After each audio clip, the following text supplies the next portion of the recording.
Are you ready? This is a completely brief history of caffeine addiction. Caffeine is the most used psychoactive drug in the world. Around 90% of adults use it every single day.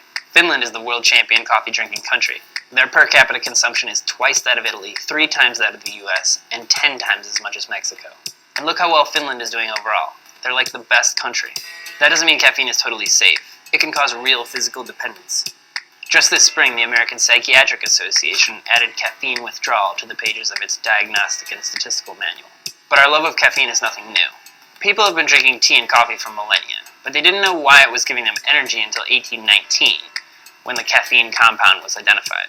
Around the same time, Balzac is said to have consumed the equivalent of 50 cups of coffee every single day, though he actually pulverized the beans and consumed them as a dry powder.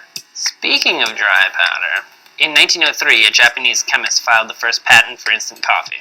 The same year, Coca-Cola removed the active elements of cocaine from its formula and replaced them with more sugar and caffeine. In 1912, Dr. Harvey Wiley, the first commissioner of the FDA, filed a lawsuit trying to get Coca-Cola to take that caffeine out, saying it was clearly addictive. He said, "In England, I have seen women who, if they were denied their tea at 4 o'clock, would become almost wild." Coca-Cola eventually settled the case out of court and reduced the amount of caffeine in the drink. 1946 was the best year for coffee drinking performance in the US. The average person drank 47 gallons per year. That's twice as much as we do now. We're still using a lot of caffeine though, we're just getting it in different ways. In 1985, Jolt Cola was born. Marketed for its energy-giving powers, it had all the sugar and twice the caffeine.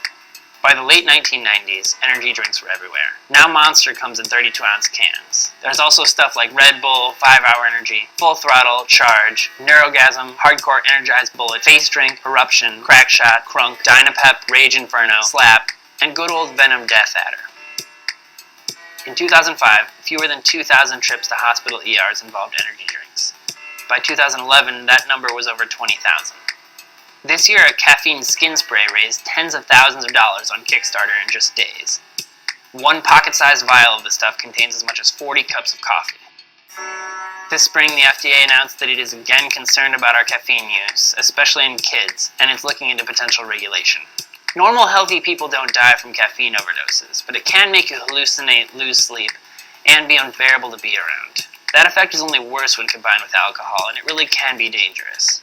It seems like our generation sees caffeine less as a pleasant part of coffee, and more as a drug of utility for binge drinking and working all night like eccentric French novelists. But we're not all eccentric French novelists, and that's the saddest part of all.